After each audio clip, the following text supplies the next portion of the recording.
Assalamu alaikum viewers, I'm Hina Mehjabeen. I hope you all will be fine. As you know, final term papers of spring 2023 हो रहे हैं और students अपने papers different platforms पर share करें और वहाँ से कलेक्ट करके मैं अपने चैनल पर अपलोड करी हूँ ताकि स्टूडेंट को हेल्प प्रोवाइड कीजिए और आइडिया प्रोवाइड किया जाए कि किस टाइप के क्वेश्चंस उनके पेपर में आ रहे हैं या कौन से टॉपिक्स इंपॉर्टेंट है फॉर पेपर। ओके जी, जब भी मैं आपके लेक्चर स्टार्ट करवाती हूँ तो उससे पहले गाइडलाइंस भी बताती हूँ, बट टुडेज़ गाइडलाइन स्टार्ट करने से पहले अगर आप मेरे चैनल पर न्यू हैं देन प्लीज़ मेरे चैनल को सब्सक्राइब कर दें एंड बेल आइकन को क्लिक करना मत भूलिएगा ताकि upcoming lectures, different assignments, quizzes and papers के नोटिफिकेशंस आप तक पहुंच जाएं। लाइक भी कीजिएगा, शेयर भी कीजिएगा। ओके जी, गाइडलाइंस क्या हैं? मैंने आपको मिड टर्म पेपर्स थे उससे पहले भी बताया था कि जब एमसीक्यूज़ की प्रिपरेशन करते हैं तो फर्स्टली आप लोगों ने क्या करना है, लेटेस्ट क्विज़ेस करने हैं। लेटेस्ट क्विज़ेस के बारे में बताया था कि मीन्स अगर आपके 4 क्विज़ेस हैं तो लास्ट 2 क्विज़ेस आई थिंक आपके फ़ाइनल टर्म सिलेबस में से आते हैं। इस बार आई थिंक मोस्टली जो सब्जेक्ट्स हैं उनका final term syllabus lecture number 19 to 45 है, बाकी के 22 to 45 भी होता है। तो अगर आपके 19 से लेकर 45 तक को जितने भी क्विज़ेस हैं, सेकंड क्विज़ हुआ है, इवन फर्स्ट क्विज़ भी अगर इन्हीं में से हो गया तो वही आपका लेटेस्ट क्विज़ कहलाएगा।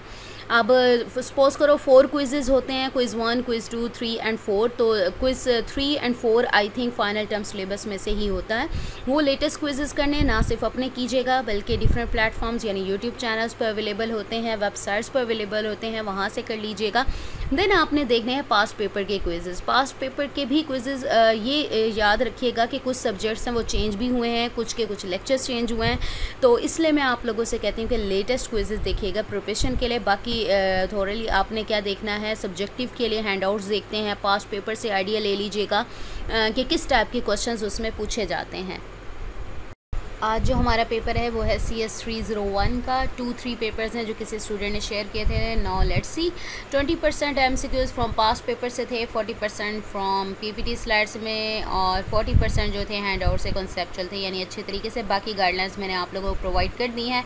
शॉर्ट क्वेश्चन थे, टेम्पलेट क्लास का केस लिखना था, प्रोग्राम में मिसिंग लाइन लिखनी थी, आउटपुट बताना था, एक छोटा सा कोड गिवन था, हफमैन एनकोडिंग मैंने पहले भी आप लोगों को प्रैक्टिकल में भी बताया CS 301 का कि आपने क्या करना है।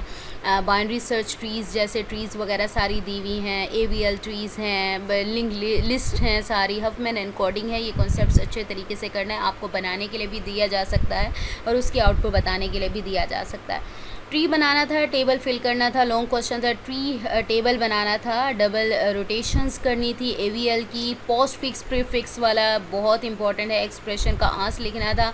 पास्ट पेपर से ज़्यादा रिलाय ना करें, इतने ज़्यादा नहीं आते वहाँ। PPT स्लाइड्स एंड हैंडआउट्स और अपने कॉन्सेप्ट्स क्लियर करें। ओके जी, नेक्स्ट बताया हुआ टाइम कॉम्प्लेक्सिटी के बारे में था। सॉर्टिंग एल्गोरिदम, मैंने एल्गोरिदम का बताया था आपको।